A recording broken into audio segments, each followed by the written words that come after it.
Subscribe करें खबर plus 18 को और प्रेस करें इस बेल को।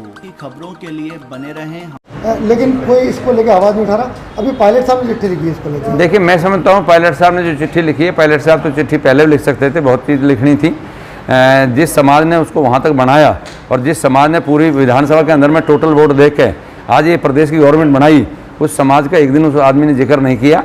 आज बीसलपुर के पानी की वहाँ तक बात हो रही है। माननीय प्रधानमंत्री ने जिस दिन चुनाव घोषणा हुई थी उस टाइम 40,000 करोड़ का बजट हुआ है, अलग से मंत्रालय बन गया। आप सब भी भली भांति जानते हो कि 2 दिन का काम नहीं है, लेकिन प्रधानमंत्री ने सिर्फ एक टोंक का और अजमेर की बात नहीं है, इस 40,000 करोड़ को सैंक्शन कर दिया। उसके ऊपर सारी काम चल रहे हैं। ईसरदा बांध का काम चल रहा है, वो सिर्फ सीधा सेंटर के साथ चल रहा है। आज जो भी योजनाएं आ रही हैं, आज अगर हर घर में सुबह दिन निकलते ही पैसा आता है तो माननीय प्रधानमंत्री का आता है। अगर नगर परिषद नगर पालिकाओं में आता है तो पैसा आता है तो माननीय प्रधानमंत्री का आता है। अगर सारी पंचायतों में स्टेट गवर्नमेंट का एक नए पैसे का योगदान नहीं है, अगर 3-3 बार पैसा आया तो माननीय प्रधानमंत्री ने दिया है। आज मैं कहना चाहता हूं, जिस हिसाब से किसानों की बात को कांग्रेस बरगला रही है, आज से पहले आप सब भली भांति जानते थे, कभी एमएसपी रेट इतना कभी नहीं बढ़ा, कभी भी इतना मुआवजा नहीं मिला। मैं खुद टोंक से सांसद रहा हूँ और टोंक की जनता को पहली बार हमने 27 हज़ार रुपये एक परिवार को दिला के 400 करोड़ रुपए मैंने बांटा था।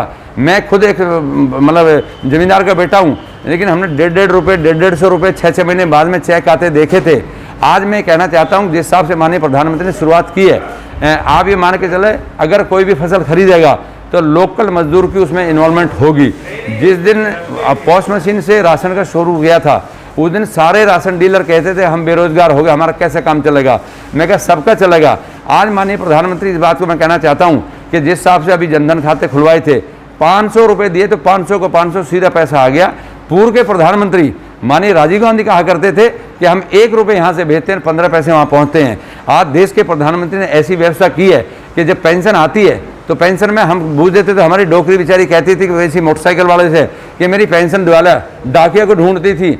आज उसके मोबाइल में टन मैसेज आता है। तो इससे बड़ी बात क्या हो सकती है कि साहब ने आवाज़ उठाई है, तो क्यों नहीं हमारे सांसद और विधायक मिलकर इस मांग को उठाएं ताकि जल्दी से जल्दी। मैं कह रहा हूँ पहली बार जलदाय मंत्री जोधपुर के सांसद पहली बार माननीय मंत्रालय बना है और उस पर बहुत ज़ोर से कार्रवाई चल रही है, काम चल रहा है। उस पर ऐसा नहीं है नहीं चल रहा, मंत्रालय डुबा दिया हो। हर घर को नल से जल देना वो माननीय प्रधानमंत्री की प्राथमिकता है, उस पर काम जारी है। कृषि अध्यादेश जो है उनके विरोध में आज कांग्रेस ने बिरला ऑडिटोरियम में एक सम्मेलन रखा है, किसान सम्मेलन। पहले ऐसे कभी नहीं हुआ कि किसानों का सम्मेलन हुआ। किस तरह से आप जन जागरण अभियान चला रहे हैं, क्या कहते हैं आप? देखिए, मैं समझता हूँ कि जिस हिसाब से किसानों को भ्रमित किया जा रहा है और किसान इस बात को मान के चल रहा है कहीं ऐसा ना हो कि हमारे को कोई प्राइवेट कंपनी आके ऐसे कर दे।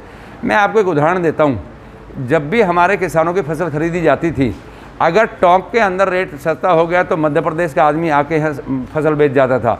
अगर हमारे से हरियाणा में रेट ज़्यादा हुआ तो हमारा ज़मींदार वहाँ जाकर बेच जाता था। अगर राजस्थान में रेट ज़्यादा हुआ तो हरियाणा के किसान यहाँ बेच जाता था।